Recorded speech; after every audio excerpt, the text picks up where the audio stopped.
How did Native Americans survive the coldest winters without firewood? Their methods are still astonishing today. Before us lie the endless plains of North America, bound by fierce frost and covered in deep snow. Temperatures here drop to extreme lows, and the biting wind can chill anyone who dares to challenge the elements to the bone. For thousands of years, people lived in this harsh world without central heating, modern insulation, or even in many regions, sufficient firewood.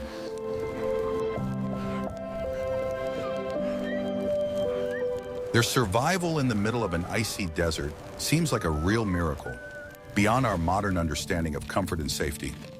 These peoples did not simply endure the cold. They learned to use it to their advantage, turning the laws of physics into their allies. Their dwellings, clothing, and way of life were an ingenious system, honed to perfection in the crucible of the harshest winters on the planet.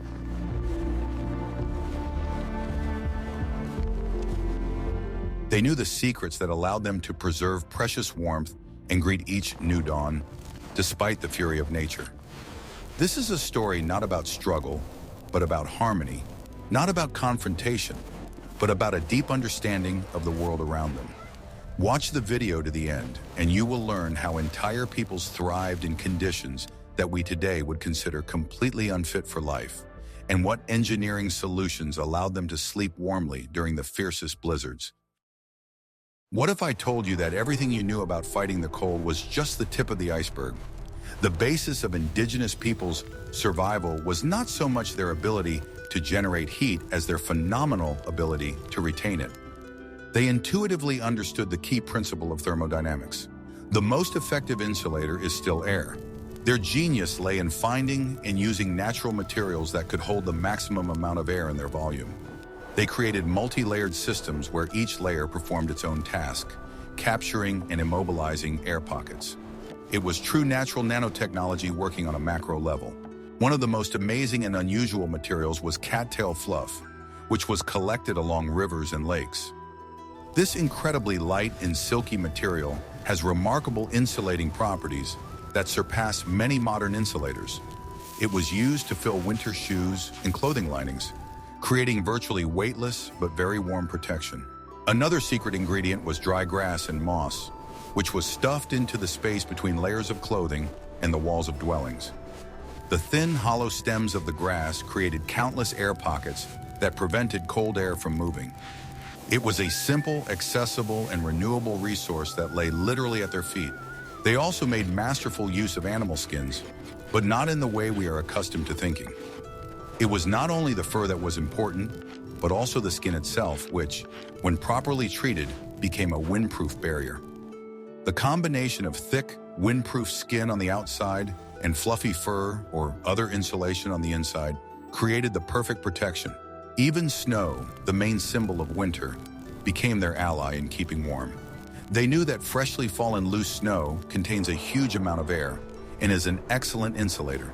Therefore, they surrounded the bases of their dwellings with high snowdrifts, which protected them from the wind and prevented heat from escaping through the lower part of the walls. This philosophy of conservation, rather than production, of heat permeated all aspects of their lives. It required observation, patience, and a deep respect for the gifts of nature. Every element of their daily life was part of a unified, well-thought-out energy conservation system. They did not try to defeat winter.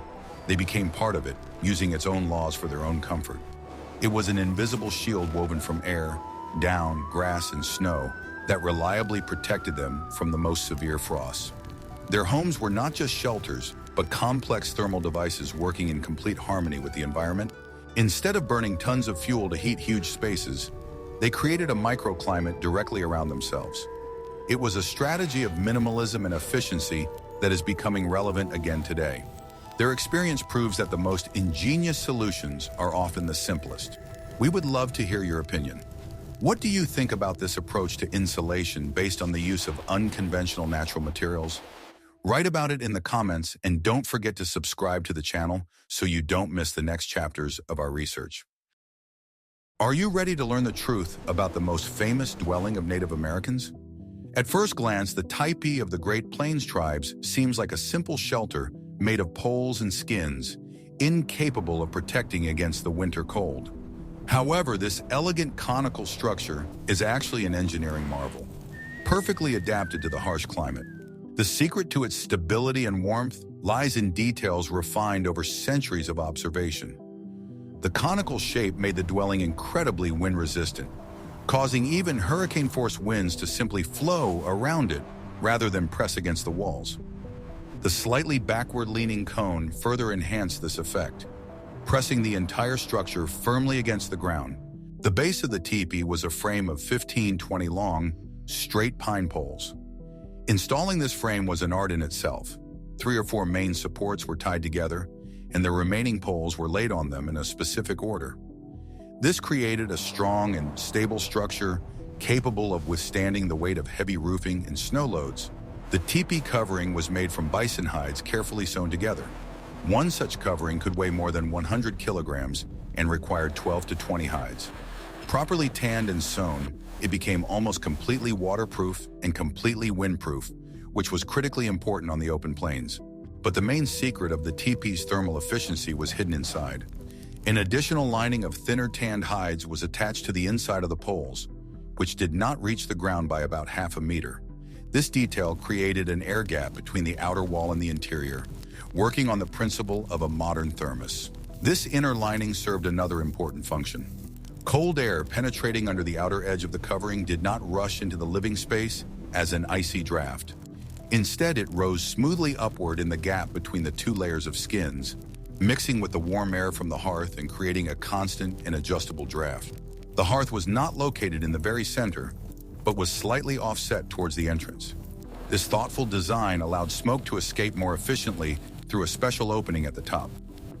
The smoke hole was equipped with 2 special valves, ears, which allowed the draft to be regulated and protected the hearth from rain and snow. The floor inside the teepee was covered with skins and sometimes dry grass, which provided additional insulation from the frozen ground. Sleeping places were located around the perimeter, on small elevations, or simply on a thick layer of furs. People slept with their feet toward the fire so that the heat was evenly distributed throughout the body. Even the entrance to the teepee was cleverly designed. It was always located on the east side to protect the dwelling from the prevailing westerly winds. The low and narrow opening was closed with a special skin curtain, minimizing heat loss when entering and exiting.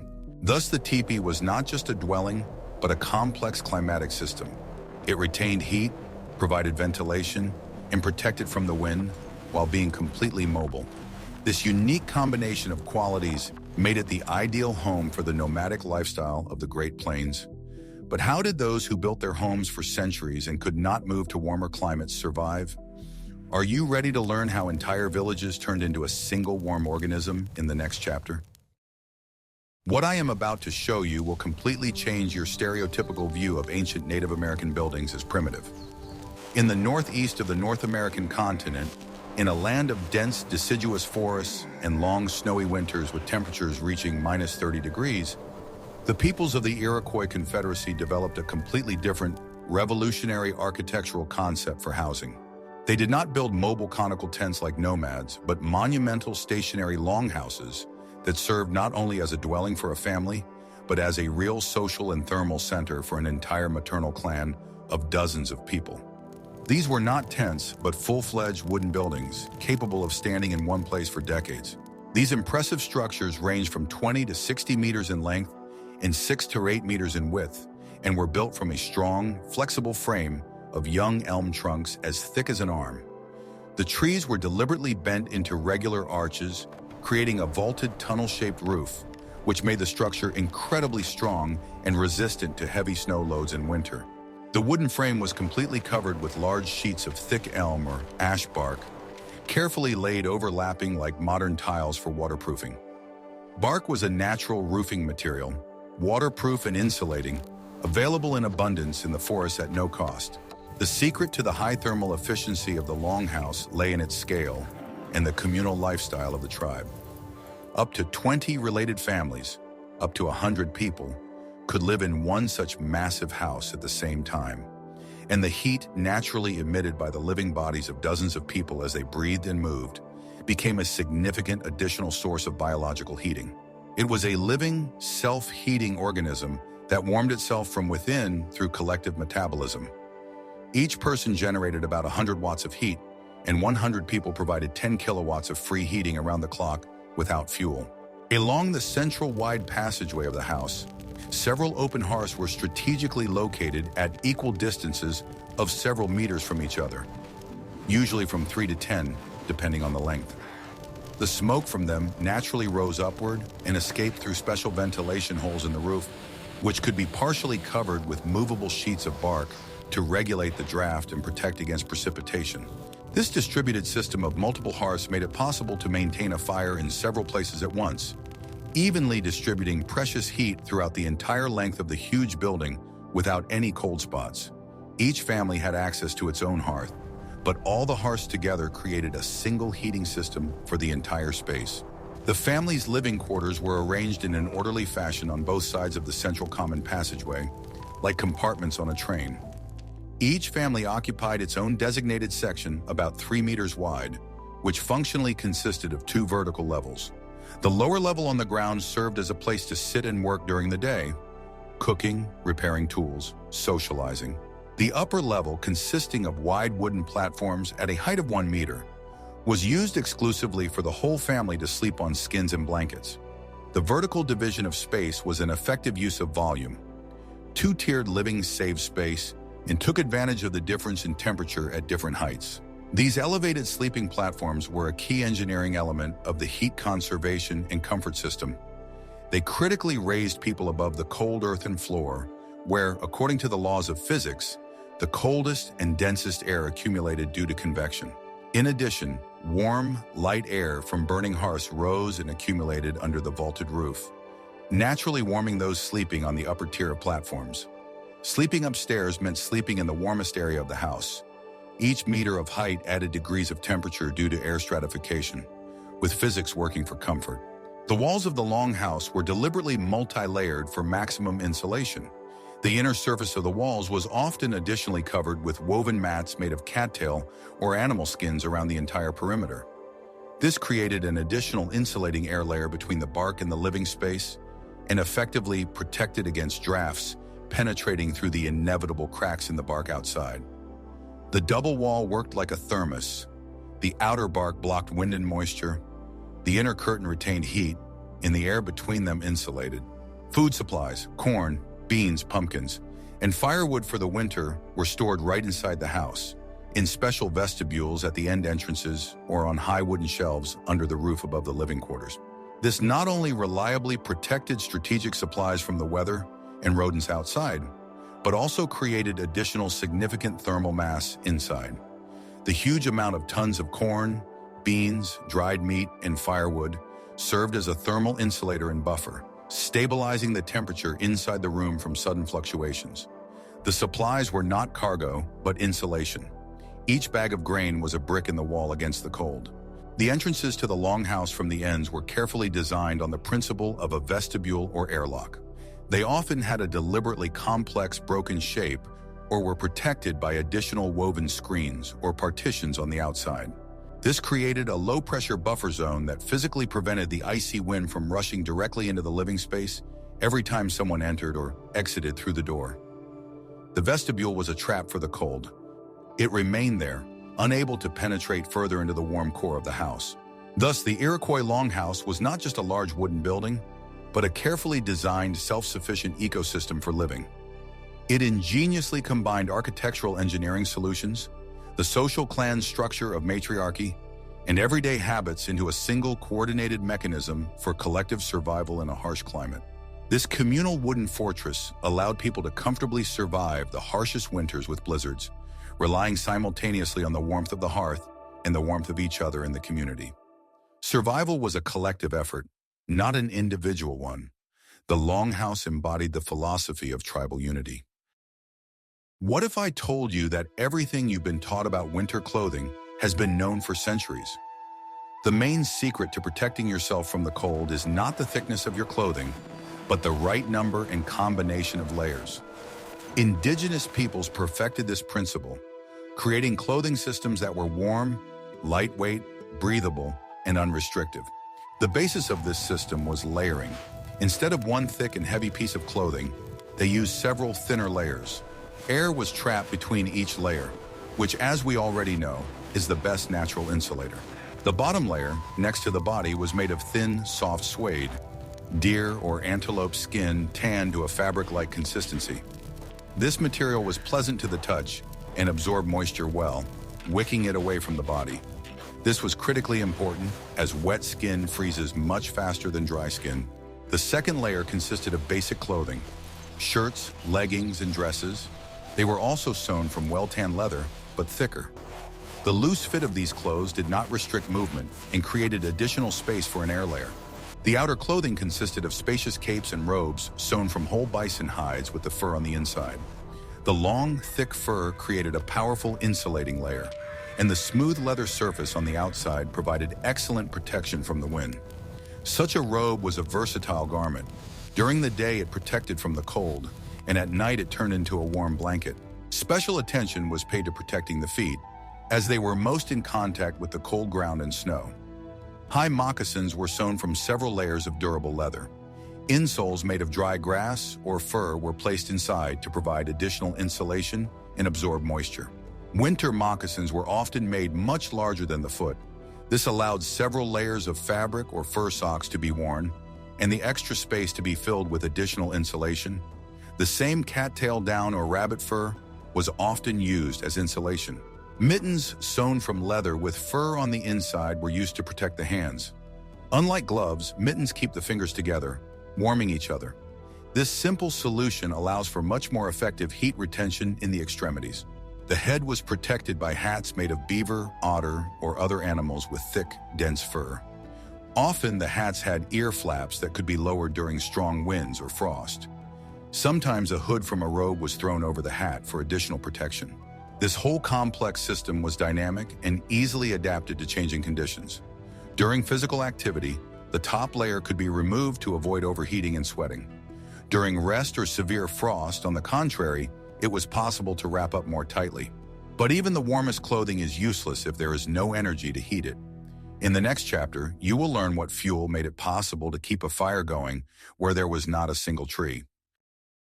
In the vast expanses of the Great Plains, forests were rare, and in many places, non-existent. Finding firewood for daily heating and cooking was virtually impossible. This shortage of the main source of fuel forced nomadic tribes to find an ingenious and inexhaustible alternative resource. This resource was dried bison dung, known as bison chips. Huge herds of these animals, numbering in the millions, left behind countless amounts of this valuable material. For the inhabitants of the plains, it was real dry gold. Collecting dung was an important part of daily life, especially in the run-up to winter. This was mainly done by women who stored it in special baskets or bags. The collected material was brought to the camp and left to dry in the sun and wind. Completely dried bison dung is a dense, fibrous mass consisting mainly of digested grass. It burns very slowly and evenly, giving off a large amount of heat but producing almost no smoke. This quality was especially valuable, as acrid smoke inside a teepee would be a serious problem. Smokeless burning was also an important factor in camouflage. A camp with dozens of such fires burning was virtually invisible from a distance. This was an advantage both for hunting and in case of military danger. The aroma of burning bison dung was distinctive, but not unpleasant. Eyewitnesses described it as a smell similar to dry grass or peat.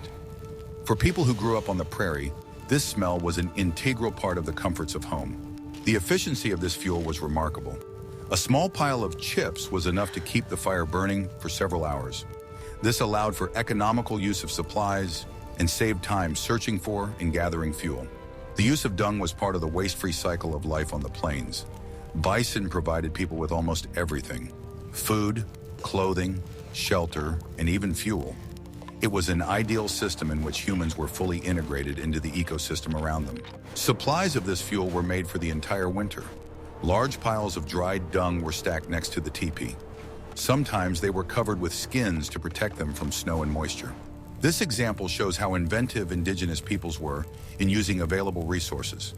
They saw value where others would see nothing. The ability to turn animal waste into a major source of heat and energy was key to survival and prosperity on the Great Plains. Ready to learn the shocking truth about how ordinary snow was turned into an impenetrable insulating wall?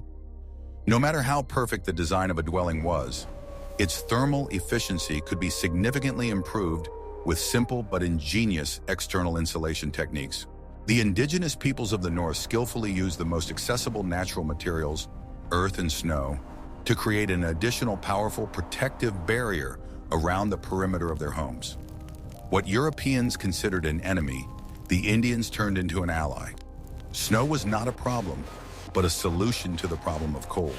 One of the most common and effective methods of insulation was banking. In the fall, before the onset of severe frosts and snowfalls, the lower part of the walls of the dwelling was methodically covered with a thick layer of turf, loose earth, or heavy stones around the entire perimeter. This deliberately created a thick and dense layer of natural insulation, half a meter thick, which effectively protected against the piercing wind and cold coming from the frozen ground below. The earth was a free insulator, available everywhere. All you had to do was bend your back and pile it up against the walls. Labor was the only currency. This earth embankment reliably closed all the cracks and gaps in the lower vulnerable part of the dwelling structure, through which cold air could actively penetrate inside along the perimeter. It also critically prevented deep freezing of the soil directly under the foundation of the dwelling, preserving the relative warmth of the earth. As a result of this insulation, the floor inside remained several degrees warmer than without the embankment. The difference was noticeable to bare feet. A warm floor meant a warm house. The cold came from below, and blocking it at the source was critically important. With the arrival of winter and the first heavy snowfall, this embankment system automatically became even more effective. The snow, which naturally accumulated and was blown by the wind onto the earthen embankment at the base, created an additional thick layer of excellent insulation on top of the ground. As we already know from physics, loose, fluffy snow is an excellent natural heat insulator due to the large amount of immobile air between the snowflake crystals. Up to 90% of the volume of snow is air, the best insulator. Snow worked like natural foam, created by winter itself to protect against winter. A paradox, but a fact.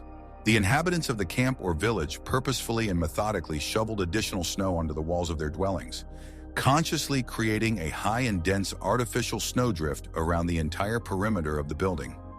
Such a man-made snow wall could reach a height of a meter or more, almost to the roof. It completely blocked the direct wind on the approaches and reduced the loss of precious heat through the lower part of the house to an absolute minimum due to insulation. The higher the snow wall, the warmer it was inside. A direct relationship that everyone understood from experience without thermometers or calculations. This method of snow embankment was especially vital for mobile dwellings, such as the tipis of nomads or the wigwams of sedentary tribes, where the lower edge of the leather covering did not physically fit perfectly tightly to the uneven ground without gaps. Snow embankments around the perimeter sealed this vulnerable area of heat loss tightly. As a result, cold air from outside could not penetrate inside through the gaps at the base, and warm air from inside could not escape outside in the same way. Snow was both a sealant and an insulator, a dual function of a single material that worked around the clock without maintenance. In regions with very deep snow cover, for example, in the subarctic taiga zone, semi-underground or completely underground winter dwellings were sometimes built for maximum protection. A significant depression was dug in the ground, 1 to 2 meters deep, over which a low wooden roof frame was erected for support. All of this was completely covered with a thick layer of loose earth and dense snow, several meters thick, resulting in a very warm and well-protected shelter from the wind, almost invisible from the outside. Such a dwelling was practically a needle made of earth in the snow, where the temperature inside remained around zero, even when it was minus 30 outside. A 30-degree difference created by insulation several meters thick. Even the entrance to the dwelling was specially designed with future snow cover in mind. Often, a long, tunnel-like corridor or vestibule several meters long was built in advance in front of the main entrance using branches and stretched skins. In winter, this corridor was completely covered with snow up to the ceiling, and it naturally turned into a real snow tunnel with solid walls, which served as an excellent air vestibule, effectively cutting off the cold air from the living space. The vestibule was a trap for the cold. It got stuck there, unable to penetrate further inside to the people. Thus, snow, a hostile and deadly element that had to be endured, was wisely transformed into a useful building and insulating material. The ability to properly use its unique insulating properties was one of the key practical skills for survival in the Arctic. It allowed any modest dwelling to be turned into a real, impregnable winter fortress against the cold, where one could live comfortably for months. Knowledge turned an enemy into a friend. Snow was not a curse, but a blessing for those who knew how to use it. These simple but ingenious techniques convincingly prove that complex, inaccessible technologies and expensive, imported materials are not always necessary for effective home insulation. Sometimes the best solutions are literally right under our feet, in the ground and snow around us. But how exactly did people organize their interior living space to preserve precious heat inside as much as possible? You will learn about these clever layout tricks in the next fascinating chapter. The efficiency of a dwelling depended not only on its appearance and insulation, but also on the competent organization of its interior space. Every element of the interior, from the location of the hearth to the design of the sleeping areas, was part of a well-thought-out system for conserving heat. It was the ergonomics of survival, perfected. As we have already mentioned, the hearth was rarely located in the geometric center of the dwelling. Its displacement towards the entrance, as in a Tipi, or its location along the central axis, as in a longhouse, was related to the optimization of airflows. This allowed smoke to rise and fresh air for combustion to flow to the fire without creating drafts in the living area. Stones were often laid around the hearth.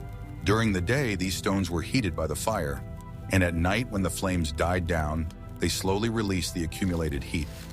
This simple heat battery helped to smooth out temperature fluctuations and maintain a comfortable microclimate. The space inside the dwelling was clearly divided into zones. The area directly next to the walls was the coldest, so it was used for storing things and supplies. These items created an additional buffer between the living area and the cold outer wall. Sleeping places were always located on a slight elevation from the ground. These could be wooden platforms, as in a longhouse, or simply a thick layer of branches and grass covered with skins. Raising the sleeping place by just 20-30 centimeters allowed people to avoid contact with the coldest layer of air that spreads across the floor. In Tipis, sleeping places were often arranged in the form of comfortable couches with backs made of willow rods. These backs not only provided comfort, but also served as an additional screen, protecting sleepers from possible drafts. All personal belongings were stored behind these backs along the wall. The inner lining, which we talked about in the chapter on tipis, also played an aesthetic role. It created a smooth and light surface that reflected the light from the fire, making the dwelling brighter and more comfortable. Often, this lining was painted with various patterns that had symbolic meaning. Even something as simple as the direction of the entrance was of great importance. Almost always, the entrance was oriented to the east or southeast. This not only protected against the prevailing cold west and north winds, but also allowed the first rays of the morning sun to enter the dwelling, bringing light and a little warmth. The doorway was always as small as possible to minimize heat loss. It was closed with a thick skin curtain, which was often weighted down with a stick or stones for a tighter fit.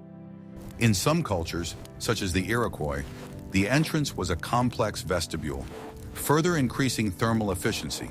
Thus, the interior layout of the dwelling was no less important than its exterior shell. Careful planning made it possible to create comfortable and warm areas for sleeping and resting. Every inch of space was used with maximum efficiency to achieve the main goal: preserving precious heat. At night, when the fire in the hearth died down and the temperature inside the dwelling dropped, the main protection against the cold was proper sleep arrangements. Bedding and sleeping methods were designed to maximize and preserve the heat of human bodies. It was a whole science of comfortable sleep in extreme conditions. The bed was based on a multi-layered pie of insulating materials. First, a thick layer of spruce branches or dry grass was laid on the floor or sleeping platform. This springy and fragrant layer created an air gap that cut off the cold coming from the ground.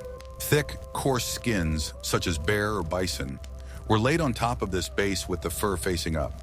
They served as a kind of mattress, providing softness and additional insulation. Their thick skin prevented the cold from penetrating from below.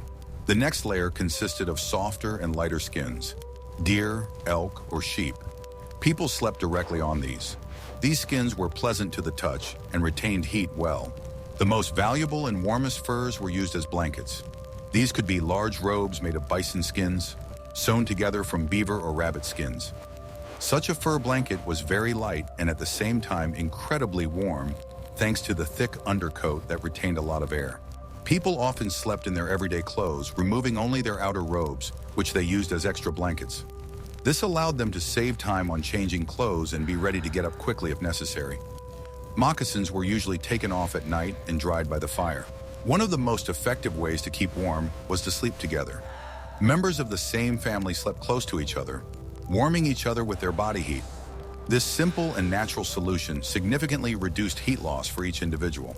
Some cultures even had special sleeping bags sewn from two large skins with the fur on the inside. Such a bag was much warmer than a regular blanket, as it surrounded the body on all sides. It was indispensable during travels or hunting trips. Before going to bed, the coals in the hearth were often covered with ashes. This allowed them to smolder all night, giving off a little heat and retaining the warmth until morning. In the morning, it was enough to fan the coals to quickly start a new fire. In this way, nighttime rest was carefully organized.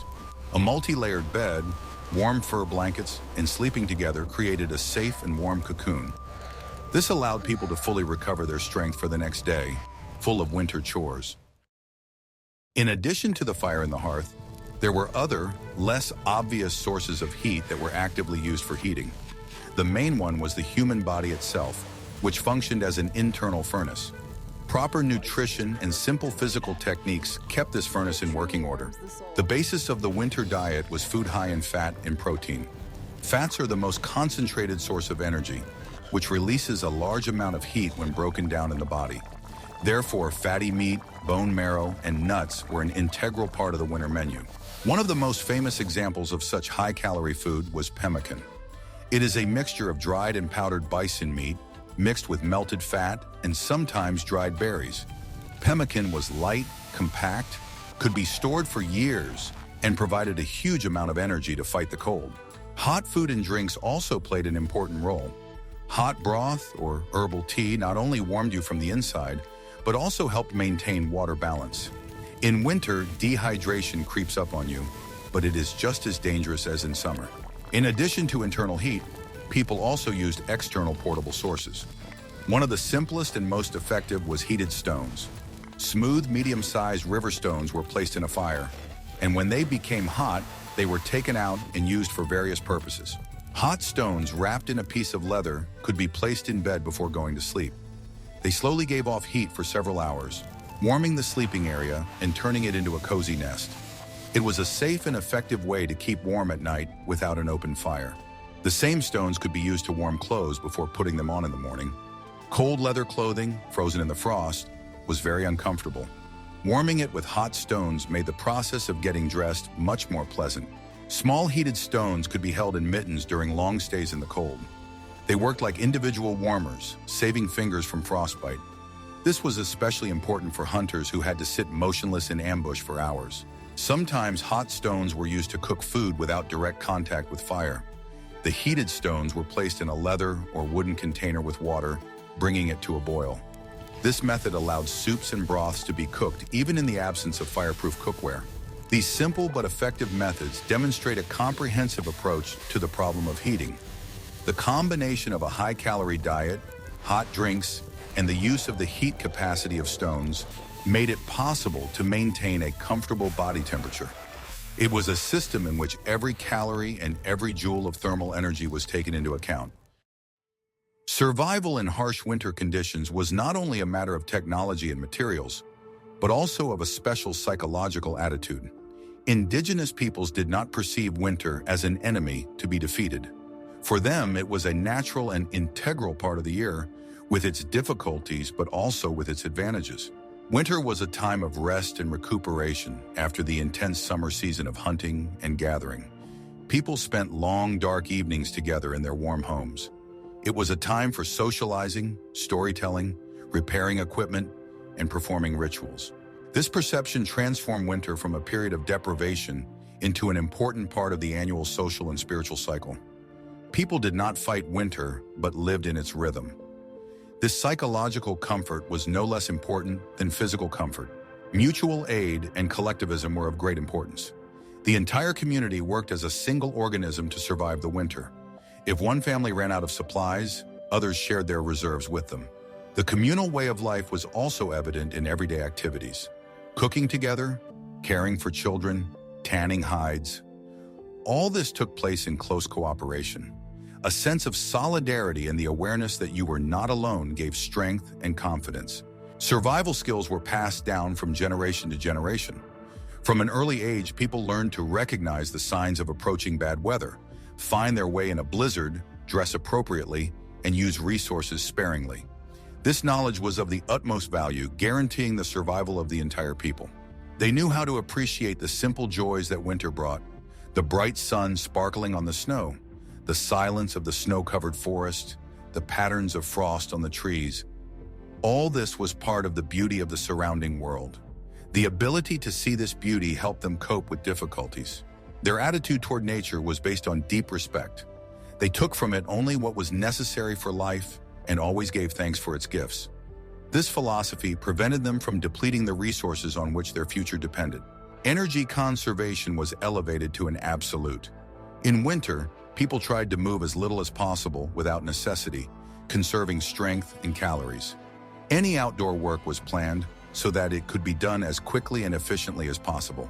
Thus, survival in the cold was a holistic system that included not only material culture, but also social organization, psychology, and worldview.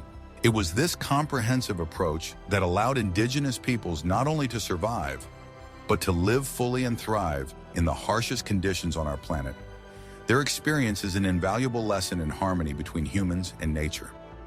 We can see that the secret to the survival of Native Americans in the coldest winters was not some single miracle invention.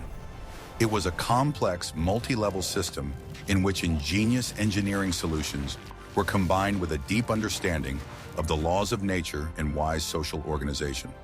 From the aerodynamics of the Tipi to the thermodynamics of layered clothing, from the use of dry gold, from the plains to the architecture of snowdrifts, each element of this system was refined over centuries and worked in complete harmony with the others. They proved that complex and energy-intensive technologies are not always necessary for a comfortable life.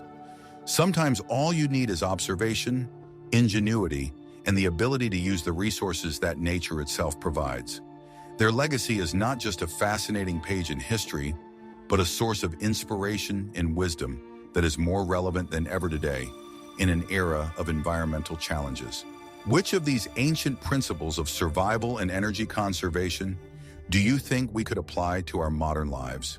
Suggest topics for future videos that you would like to see on our channel in the comments, and don't forget to subscribe so you don't miss out on new research into the wisdom of ancient peoples.